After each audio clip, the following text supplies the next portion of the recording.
8वीं सेरी के अंदर फारिग दाखिल हो चुके हैं और आप देख रहे हैं कि हम लोग 8वीं सेरी के मुख्तलिफ़ पॉइंट अपने तश्कील ले चुके हैं, जिसमें हमारा लाइन्स एरिया, औरंगी टाउन और आलम शाह बुखारी, धोबी घाट और सबसे बढ़कर जो हमारा दस्तरख्वान लगता है सिविल हॉस्पिटल के सामने, वो आज अल्हम्दुलिल्लाह सारे पॉइंट हमारे एक्टिव हैं।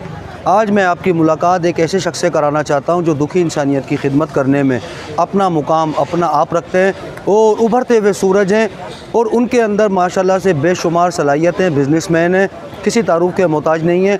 आइए मैं आपकी मुलाकात कराता हूँ अब्दुल करीम साहब से।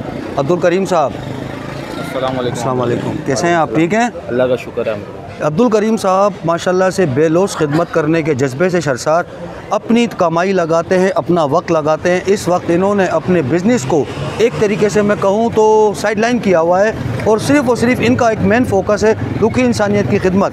इनका ये मानना है कि वैसे तो 12 महीने खिदमत इंसानियत के जज्बे से सरशार रहना चाहिए, मगर चूँकि ये माह रमज़ान का मुक़द्दस महीना है, इसके अंदर लोगों की इबादतें रियादतें बढ़ जाती हैं, सजदे बढ़ जाते हैं और अल्लाह ताला का हुक्म है कि इस महीने में अल्लाह ताला ऊपर आसमानों से नूर उतारता है, तो उस नूर से फैज़याब होने के लिए ये कुछ कुर्बानियाँ ज़्यादा ही देते हैं। मैं इनसे जानना चाहूँगा, सर ये तमाम जो आप एक्टिविटी करते हैं, इन एक्टिविटीज़ से आपको कैसा महसूस होता है? बहुत खुशी होती है आमिर भाई ये काम करने से, और दिल को भी सुकून होता है। और रमज़ान का महीना ये काम करने चाहिए, बल्कि मैं तो औरों को भी कहूँगा कि उस रमज़ान के महीने में एक 24 घंटे का एक पूरा दिन होता है, उस दिन में से अगर हम कुछ घंटे अगर सर्व कर लेते हैं और हमारी ज़ात से अगर किसी गरीब फ़र्द जो है वो एक वक्त का अगर खाना खा लेते हैं, अब वो सहरी के एवज में हो या इफ्तारी के एवज में हो, तो उससे ज़्यादा खुशी हमें नहीं होगी। और सब चीज़ें यहीं रह जानी है, इंसान को मरने के बाद यही चीज़ें काम आती हैं। इखलाक सबसे बड़ी चीज़ होती है, यही अमाल हैं जो हमें हमारे मरने के बाद ही हमें काम आएंगे।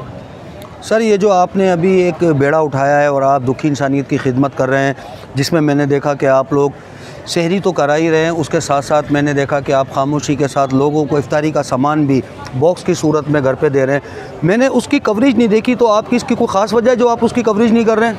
दरअसल इफ्तारी तो आप देखेंगे कि हर जगह पे होती है, ठीक है, और इफ्तारी आजकल आप हमारे कराची के अंदर तो हर रोडों के ऊपर इफ्तारी ही इफ्तारी है, और इफ्तारी के अंदर टाइम इतना शॉर्ट होता है। और हमारे पास जो लड़के हैं वो भी ज़ाहिर सी बात है, हर फ़र्द हमारे पास लड़का है वो काम करने वाला है, कोई ना कोई किसी न किसी दुकान के अंदर वो मज़दूरी कर रहा होता है, अपना महीने का वो रोज़गार भी कमा रहा होता है और उसके साथ इस नेक कारगर में काम भी कर रहा होता है। तो हमारे पास टाइम वो बहुत मुख्तसर टाइम होता है, उस टाइम के अंदर हम कोई दस्तरख्वान नहीं लगा सकते, हम कोई कवरेज नहीं कर सकते।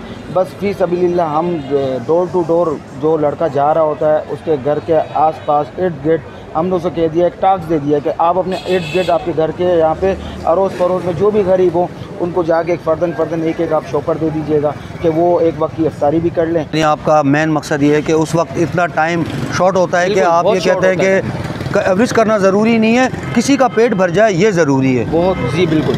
तो आप जैसा कि आप इस वक्त राशन की तकसीम भी कर रहे हैं, तो राशन की तकसीम के लिए आपने जो तरीक़ेकार बनाया उसके बारे में थोड़ा सा आप बताएं कि आप किस तरीके से राशन तकसीम कर रहे हैं? राशन तो हमारा जो आया था बेस कैंप पे, जो हमने बंस रोड पर हमने बनाया था, और वहीं से हमारे 3 पॉइंट पहले हमने सोचे थे 3 पॉइंट, लेकिन फिर हमें एक और पॉइंट की आवाज़ आई कि नहीं वहाँ पे भी गरीब तबकात हैं और वहाँ से हमें एप्लीकेशंस आई हैं। 3 पॉइंट्स हमने बनाए थे, एक बंस रोड बनाया था, इसके अलावा एक सरजानी टाउन बनाया था, इसके अलावा हमने एक धोबी घाट का एक पॉइंट है जो अजीम प्लाजा के और टच करता है, तो हमने एक पॉइंट वो बनाया था। फिर हमें एप्लीकेशन ज़्यादा से ज़्यादा एप्लीकेशन जो आई हैं वो हमें औरंगी टाउन से आई हैं कि यहाँ पे भी गरीब तबकात है, थोड़ा सा यहाँ पे भी इसके बारे में भी सोचे। तो फिर हमने चौथा पॉइंट एक बना दिया, हमने जो है ना औरंगी टाउन का भी एक बना दिया, और वहाँ पे भी कुछ लड़के इंशाल्लाह संडे वाले दिन भी जाएंगे वहाँ पे राशन की तकसीमकारी के लिए। और बंसर रोड के पॉइंट के ऊपर तो हमने फ़र्दन शुरू कर दिया, लेकिन स्पेशली मैंने अपने लड़कों को ये कहा है कि राशन देते वक्त उनकी वीडियो ना बनाए, क्योंकि राशन पैक ज़ाहिर सी बात है राशन उठाने के लिए ख़वातीन आती हैं, जो ख़वातीन आती हैं कुछ सफ़ेद पोश होते हैं, उनकी उस वीडियो के अंदर तस्वीरें आ रही होती हैं और दिन की रोशनी भी होती है। तो मैंने उनको कहा, मैंने कहा बैग राशन की अब ना बनाएं, ये दस्तरख्वान है, दस्तरख्वान तो हर मुसाफिर आता है वो खा लेगी। सफ़ेद पोश बंद मुड अगर हमारे पास आता है कि एप्लीकेशन देता है फ़लाना बंदा कि हमें इस राशन की ज़रूरत है और हम अगर उसकी राशन की नुमाइश कर रहे हैं कि फ़लाँ बंदे को हमने राशन दिया, इसको हमने राशन दिया, ये गलत बात है। तो इस वजह से मैंने राशन का मना किया कि कोई इसकी कवरेज ना करे। एक अदर NIC उसकी कुछ डिटेल्स ले लें। आपने, आपका कहने का मकसद है कि आपने पहले उसकी स्क्रूटनी की है, आपने इत्मीनान किया है कि बाकी वो उसको डिज़र्व करता है, फिर आपने उसको वो दे दिया है। इसके लिए मैंने एक फ़र्द को हम बिल्कुल उसके हैंड ओवर कर दिया कि ये काम उसी का ही है। पूरी डिटेल्स निकालना कि वो मुस्तहिक है कि नहीं, पता चला कि वो हमसे राशन लेके बाहर दूसरे हाथ से किसी को बेच रहा हो, तो इससे जो ज़रूरतमंद होता है ना, उसका हक़ मारा जा रहा है। देखें, आपकी ये तमाम बातें जो मैंने सुनी, उसको देखते हुए मुझे उम्मीद है कि दीगर हमारे भाइयों को भी मोटिवेट होंगे, वो भी इंसानियत की खिदमत के लिए आगे बढ़ेंगे। और मैं आपसे फिर यही दरख्वास्त करूँगा कि अगर आपको हमारे इस चैनल से इत्तफ़ाक़ है तो आप लोग अपनी मुफीद मशवरे हमें दें ताकि हम मज़ीद इसमें बेहतरी ला सकें। आप देख रहे हैं सिटी वेलफेयर ट्रस्ट कराची।